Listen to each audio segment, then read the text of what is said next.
Mara Hale lived alone above the old radio shop on Harbor Street, where the salt wind made the window frames click at night and gulls screamed like they were arguing with ghosts.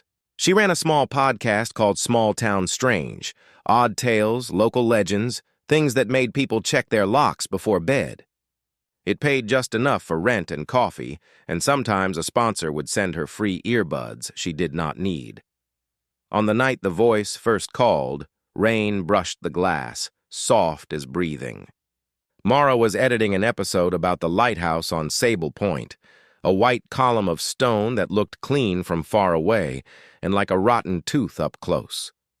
She cut out her own stumbles, pressed save, and leaned back. The building creaked as if settling deeper into the night. She was thinking about tea when her phone vibrated. Unknown number. A voicemail came in without the phone ever ringing. Mara frowned. She pressed play. At first she heard only rain and a distant metallic clank. Then a woman whispered, "If this is Mara, I don't have time. You need to listen. The sirens won't sound. The bridge will jam at mile marker 2. Don't go there. Don't let anyone go there." The voice was ragged and hushed, like it was trying not to be heard. Then, "Start at the lighthouse. There's a manual control panel behind the old brass plaque. Pull the black lever. No, the second one. The first is fused. When the foghorn sounds 3 times, you'll have, I don't know, maybe 12 minutes. The water's coming. I've left you the rest. Check tomorrow's voicemails. Trust me, please. I'm you." The message cut off with a wet hiss, like a wave swallowing a word. Mara sat very still. Her first thought was that it was some kind of prank. Her second thought was that her ex-producer, Lane, had finally found a way to creep under her skin and squeeze. Lane loved meta-narratives. Lane loved puzzles that made listeners feel smart. Lane also loved attention. But Lane didn't know the town well. Lane had never cared about Harbor Street's old sirens, or the fact that the bridge out of town narrowed to one lane where the hill tried to fall into the sea. She replayed the message. The voice did sound like hers. Not in the exact tone, this one was hoarser, thinner, but in the small ways, the way she pinched certain vowels, how she rushed when a sentence mattered to her. She put the phone down and stared at the rain. On the desk, the lighthouse photo she'd taken that afternoon glowed pale on her screen. In it, the sky was a flat sheet. The day had felt wrong, pressure in her ears, like a storm deciding whether or not to grow teeth. Mara laughed once, a small sound, and told herself she was being ridiculous. Then curiosity pried her up out of her chair. She opened the voicemail details. The timestamp was strange. The phone said it had been left at 11:08 p.m., but the seconds count ticked backward for a blink when she touched it, then settled again. Glitch, she told herself. She still took a screenshot. The next morning, the town smelled like metal. Rain had stopped, but the air hummed. An east wind pressed the sea against the shore as if trying to iron out the waves. Mara made coffee she forgot to drink. She checked her phone, not sure what she wanted. 3 new voicemails had arrived overnight, each from the same unknown number. Again, no ring. She pressed play. The first was shorter. "They shut off the main sirens for maintenance," the voice said, breathing fast. "Contractor never came back after the funding fell through. Nobody updated the system. Push the manual horn from the lighthouse. It's powered off a separate backup. It's old, but it works, Mara. It worked when—" A hiss swallowed the end. The second voicemail. A list of names. "Call Chief Gomez," the voice said. "He won't believe you, but he'll go check the marina if you say your cousin." "You don't have a cousin. He won't realize that until later. Call Mrs. Ellery. She always keeps the radio on. She'll tell the others at the church. Tell the Petersons to take the hill road. I can't fix the bridge. I tried. The breath hitched. There's a girl. Yellow raincoat. She'll drop her stuffed cat by the ferry schedule. Pick it up. That'll matter, I promise." The third voicemail was a map in words. "The manual lever is hidden behind the plaque that says, 'Dedicated 1927. Pry the right edge with a screwdriver. It sticks. Your wrist will ache. Pull the second black lever down and hold. Count to 5. When the horn sounds, cover your ears. It's loud. It will feel wrong to do it yourself. Do it anyway." Mara stood in her kitchen with her phone pressed to her ear and felt the world tip. She put the phone on the table as if it might break and stared at it like a small animal she had to coax into trusting her. She told herself, people stage things all the time. Viral stunts, ARGs. Lane could have hired a voice actor with mimic software, fed her old episodes into a machine, built a creepy breadcrumb trail. But the names, Gomez, Ellery, the Petersons, those were local. The plaque date was right. She'd read it yesterday. She walked to the window. Harbor Street was quiet. The sky looked like water held in a glass too full. There was one simple way to end the doubt. Call the people in the message. But calling also meant stepping into the story. It meant giving up the safe, skeptical angle that had always kept Mara just outside the things she recorded. She called Chief Gomez. "What's this about, Hale?" he said. He was a big, patient man who wore old baseball caps and was kinder than he let on. Mara said, "I got an anonymous tip that the tide might surge today. That the sirens are offline. Could you check the marina just to be sure?" "Tip from who?" "A listener," Mara said, and hated herself a little for how easy that lie came. They were vague, but "Sirens are down for calibration this week," Gomez said, irritation creeping into his voice. "Town budget nonsense. But we've got weather alerts if anything jumps." Marina's calm. "Don't start a panic. I'm not—" "Don't," he repeated, softer now. "Not over Harbor Street. Not after, after the mudslide Mara knew he meant. After the winter 2 years ago, when a hillside let go and buried 3 cars in 15 seconds, including a couple and their little boy. She had covered it with a voice steady enough to get her an award she hid in a drawer. What she didn't tell her listeners was that she had been the only one to hear the town's old hill sensor beep at midnight and had rolled over and gone back to sleep. Because everyone said those beeps were false alarms. For months after, she woke hearing small, invisible things falling. "I'm not trying to scare anyone," she said now. If you're near the marina, maybe swing by," he sighed. "I'll go look." "Don't post anything, Hale. Not unless you've got something real." "I won't," Mara said, and hung up. She called Mrs. Ellery, who ran the church bake sales, and knew everything before it happened. "Oh, Mara, sweetheart," the old woman said. "I've got the radio on. Weather says high surf. I baked blueberry muffins in case the power goes. Did you want one? Come by." Mara promised she would. She looked down at her hands and realized they were shaking. Then she grabbed her recorder, a small screwdriver, and her coat. The lighthouse stood on a spit of black rock cut by green water. The path up was slick from last night's rain. The sea made a deep, steady sound like a beast breathing in its sleep. As she walked, Mara kept checking the shore road. Every car that passed looked like a decision. At the lighthouse door, she slipped inside and smelled old salt and old paint. The lobby had been converted into a tiny museum full of faded photos and a chipped glass case with a brass plaque propped in it. Dedicated 1927. Behind the case, the wall was new sheetrock. The plaque shouldn't have been here. It should have been on the wall, unless someone had taken it down and behind it Mara set the plaque gently on the floor. Her heart tapped her ribs in a fast, silly pattern. She worked the screwdriver along the edge of the new panel until it gave with a dry groan. Behind it sat a metal box full of levers and dust. She stared at it, at her own reflection in the dull sheen, small and warped. "Second black lever," the voice had said. "The first is fused." The first black lever was indeed crusted with some dark, bubbled substance. The second was whole but stiff. Mara wrapped her fingers around it. For a moment, she couldn't move. Pulling a lever she didn't fully understand felt like borrowing trouble from the future on credit she didn't have. She pulled. The lever resisted, then dropped with a thunk. The whole lighthouse shuddered. A deep animal sound rolled through the air and into the bones of the hill. It was not a siren. It was older. It was the foghorn. It blared once, long and full, and Mara flinched, hands flying to her ears.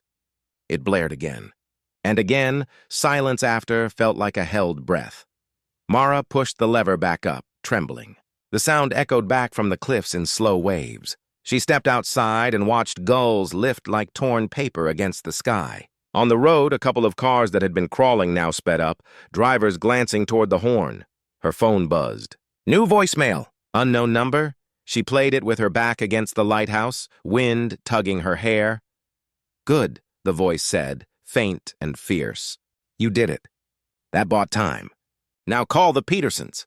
Tell them to take the hill road now, not later. Now. And, Mara, listen, don't go to the bridge. Don't try to fix that. You can't. You'll only—" The voice broke like ice. "Please, believe me." "Go to Harbor Street instead." "Get the girl in the yellow coat," Mara ran. Down the path, across the small lot, onto the sidewalk where a tourist map flapped against its post. The wind smelled wilder now, like deep water turned over. People were starting to look up from their phones and talk in short, uncertain sentences. The foghorn had reached them. A couple argued by their car door about whether to leave. A teen filmed himself with the horn wailing faint behind him, grin too wide. Mara called the Petersons as her shoes slapped the wet sidewalk. "Hi, Surf," she said breathlessly when Mrs. Peterson picked up. "Take the hill road, please. Chief Gomez will not be at the bridge yet." "Don't wait, please." Mrs. Peterson hesitated just long enough to make the worst things bloom in Mara's head. Then she said, "Okay," in a steady voice, like she was choosing to believe a lottery ticket had meaning before the numbers were read. "We're going now." Mara turned onto Harbor Street, into the wind-funneling canyon of brick. The radio shop's sign buzzed. Outside the ferry office, a rack of schedules rattled like cheap bones. And there, at the corner, was a small figure in a yellow coat, staring at the ferry times with serious eyes. She was maybe 6. Her hood was up. A stuffed cat lay under the rack, half hidden by a pamphlet that showed smiling people who were not looking at the sky. Mara picked up the cat and crouched. "Is this yours?" she asked. The girl blinked, then smiled like a cloud opening. "Ms. Whisk," she said, and reached for it. "Where are your parents?" Mara asked. The girl pointed at the bakery across the street. "Mama's getting cookies." "Okay," Mara said. "We're going to go to her now." "Hold my hand, please." The girl took her hand without question. Her palm was warm and sticky, and Mara could have wept from the relief of such simple trust. Inside the bakery, a dozen conversations were pressing into one confusion. The radio behind the counter was reading a special weather statement in a bored tone. People were buying bread like it might anchor them. Mara spotted the yellowcoat's mother, late 20s, dark hair, a worried line between her eyebrows. Mara lifted the girl's hand a little and said, "She dropped her cat. I brought her in. Listen, I know this sounds strange, but you should take the hill road out of town now." The woman stared, then glanced down at her daughter, then back up. "Who are you?" "Just the person who found your cat," Mara said. "I work with the town podcast. The foghorn means the main sirens could be down. Please go now. Don't take the bridge." A heartbeat of silence. Then the woman nodded like someone who had already been waiting inside a decision. "Okay, thank you." She squeezed the girl's shoulder. "Come on, Noli, say thank you." "Thank you," the girl chirped, hugging her cat. "Good," the voicemail voice murmured in Mara's memory. "Good." Mara stepped back outside into wind that had shifted. It blew cold now, from a direction that meant the storm offshore had turned. At the far end of the street, Chief Gomez's cruiser rolled slow. He saw her and braked, window down. "What did you do?" he called. "I pulled the lighthouse foghorn," Mara said. "Sirens are—" "I know they're down," he snapped. "I told you that." "You can't just look at the water," Mara said. She pointed past the ferry office where the channel had turned a strange, flat color, like glass under ash. Out beyond the breakwater, the sea has pulled back in a long, deliberate breath. Rocks showed where there were usually waves. Everyone who saw it went quiet in the same second, as if a hand had been placed very gently over the town's mouth. Gomez swore under his breath and grabbed his radio. "All units," he said. "This isn't a drill. Evacuate low roads." "Repeat!" His voice dissolved in static. Mara's phone buzzed with another voicemail. She didn't wait for it. She ran for the church. She'd known since the mudslide that fear and purpose felt almost the same if you didn't look too closely. Today the difference was that she kept moving. She sent a blast to her small subscriber list. High water risk. Sirens may be down. Take Hill Road. Avoid bridge. Share person to person. She hated the vagueness. She hated the command. She hit send anyway. Then she ran faster. At the church hall, Mrs. Ellery had the radio and a tray of muffins and a face that was trying to look calm and failing. "Oh, Mara," she said, reading the town's weather on the old analog dial like tea leaves. "What is it?" "Water," Mara said. "We need to get people up the hill now." The old woman nodded once, no questions, and picked up the church's portable mic with a hand that did not shake. "Neighbors," she said into it, voice thin but precise as a needle. "This is Ellie Ellery. Please take the hill road. Help anyone who needs a ride. Leave the baking. We'll eat later."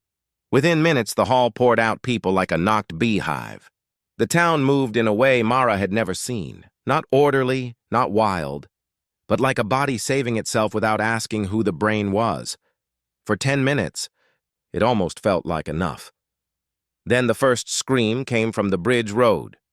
The kind of scream that cuts something you can't name. Then the low, wrong sound of water where water shouldn't be. The sea had come back in one thick shove, angry and heavy. It punched into the channel and hit the pylons and the undersides of the docks in a single long crash. The wind took on a new smell. Cold iron, old rot, a metal taste, panic. Mara ran toward the sound even though the voicemail voice had told her not to. You can tell yourself you'll obey your better self when she calls from the future. You can believe it. Then you hear people and you forget anything but moving. The bridge was already a bad painting. Cars at angles, hoses snapping free, a boat's mooring line whipping like a live thing. A box truck had jackknifed at mile marker 2, just like the voice said, blocking both lanes. Water sluiced around its tires and reached, greedy, for climbable shapes. Mara saw a little hand pressed inside a fogged-up car window. She splashed forward. Shoes gone useless, jeans hugging her with cold. "Hey!" she shouted at Gomez, who was wading toward the same car from the other side. "I'm here! Get back!" he shouted. But he looked relieved and furious and focused all at once, and that was enough. Together they rocked the car door, found it stuck, and rocked harder. The window cracked with a spider of lines. Gomez smashed it with the butt of his flashlight. The glass gave like ice under a boot. Mara leaned in, water to her thighs now, and pulled a boy out by his armpits, small and coughing and wild-eyed. She shoved him into the arms of a man on the dry side of the slanting car roof and shouted, "Go!" The man went without arguing. The water rose. A crate floated by with a squeal that sounded like a voice. Mara turned, caught between 6 choices, all bad. She saw an old dog on the hood of a pickup, shaking. Her phone buzzed, wet against her hip. She almost ignored it. Then she thought, "Fool, maybe there's a better move than the one you want to make." She hit play, speaker on, rain and spray loud like static. "Mara," the voice said, hoarse and close, as if standing right next to her. "If you went to the bridge, get away now, please. You did enough. The truck is about to shift. You can't stop what's about to happen, and if you try, we—" The voice broke. "I lose too much. Go to Harbor Street. There's a basement door that will jam.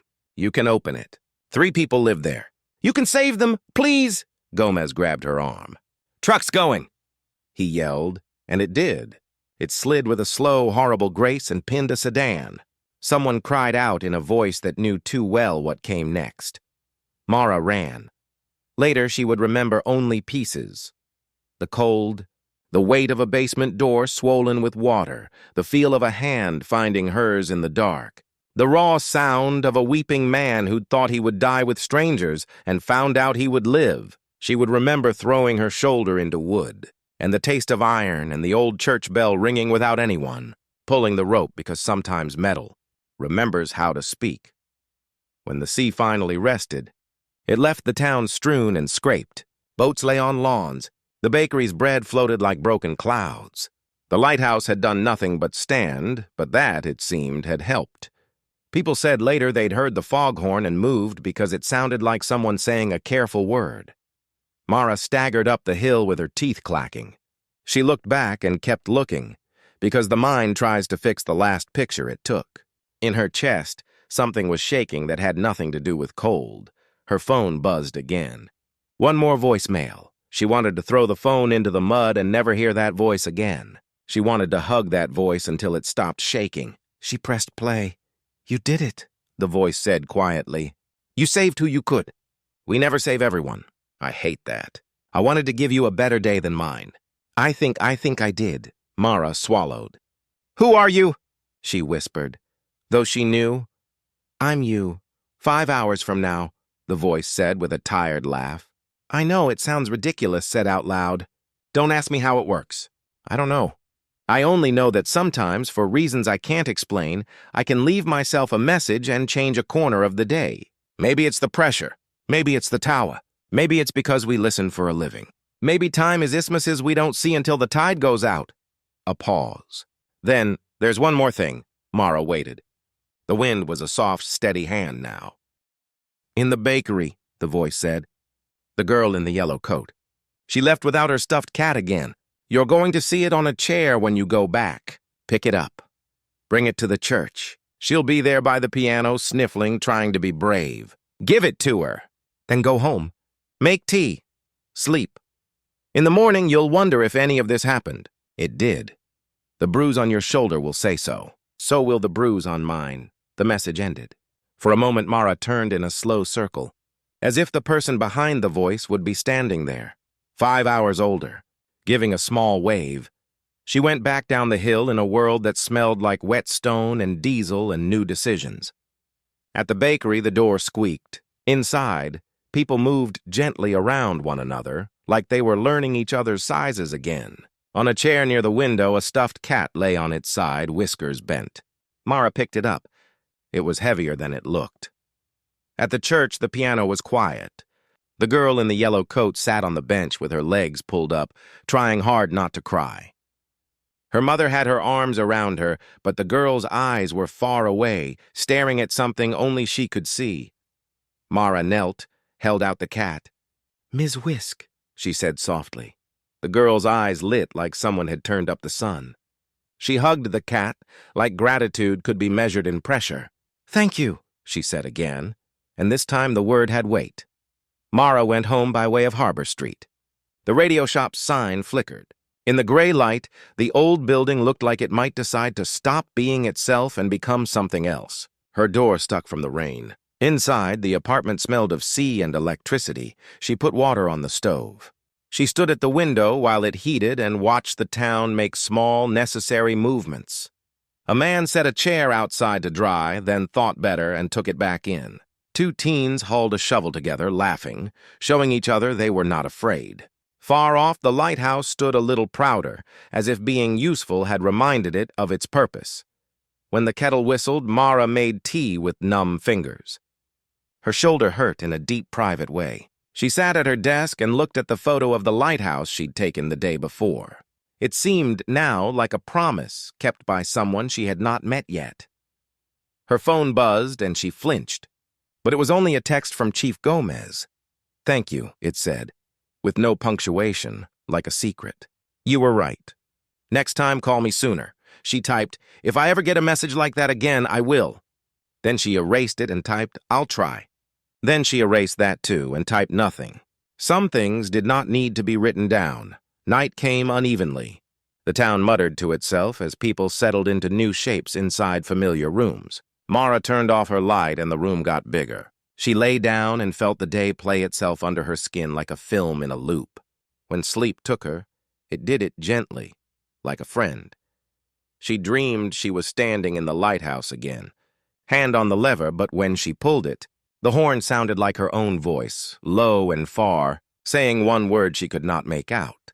She woke with her heart in her mouth. The dark looked full of meaning, which is another way of saying it looked like itself. Her phone glowed, a small, stubborn eye. She almost left it. Then she took it and opened the voicemail app. No new messages. Mara sat with that and let the disappointment and relief move through her in equal measure. When morning arrived for everyone else, it arrived for the town harder in some places, softer in others. The news vans came and then left when they realized the story was both bigger and smaller than they wanted. The mayor said resilience and lessons learned and shook hands with people who did not vote. Chief Gomez wrote memos and then crumpled them up and wrote better ones. Mrs. Ellery baked as if sugar could fill cracks. The Petersons sent Mara a photo from the hill road, the sky rosy, the four of them safe in their car, a caption that said simply, "We went when you said Mara thought of Lane, who would have made the whole thing a spectacle. Clues and credits and a call to action and a code hidden in the horn."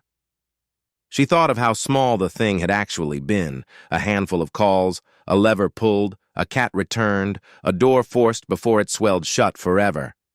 Small things, done at the right time, shade the shape of a town. That afternoon, while she was wiping sand out of a socket for no good reason other than having something to do, her phone buzzed one last time. Voicemail. Unknown number. The timestamp blinked, rolled back a second, and corrected itself. Mara smiled without meaning to and hit play. "It doesn't stop," the voice said. Her voice. Calm this time. Almost light. The weirdness. The way the river of time avoids sticks you put in it, and then, sometimes, catches one and changes course. "We don't get explanations. We get chances. You did good. Tomorrow the sirens will be fixed because today happened. Next winter, there'll be new ropes at the bridge because today happened. A girl will tell her class she wants to be a person who helps because today happened. You won't get credit for any of that. That's fine. We'll sleep better that way." A pause. She could hear under the words the hum of her own apartment. The kettle. "A gull. Call your mother," the voice added softly, a smile in it. "Stop avoiding. And if you ever get a message that makes less sense than this, listen. Even if it sounds like a prank. Even if it sounds like you. Especially then." Mara looked at the tea in her cup and laughed in a small, cracked, grateful way. "Okay," she said to the empty room that was not empty at all. "Okay." Outside, Harbor Street went on being itself, mending, creaking, telling stories unexpectedly to anyone who listened. The lighthouse stood with its door closed over the old brass plaque, which had been cleaned and rehung and would never again hide a lever from the people it served. Mara sat down at her desk. She opened a new recording. She did not title it Strange Harbor. She called it Borrowed Voice, and put her mouth close to the mic and began, in a clear, simple voice that sounded like her own and like something older. "This isn't about a ghost," she said. "It's about a day and a choice. It's about a message you might ignore if you were tired, and how I didn't ignore it because I was tired of the other thing. It's about a horn that was louder than a siren, and a girl in a yellow coat, and how the town didn't panic, it moved. Listen, I want to tell you what happened. If you ever hear a voice that sounds like yours, maybe walking in front of you in the dark, maybe don't be afraid. Maybe follow.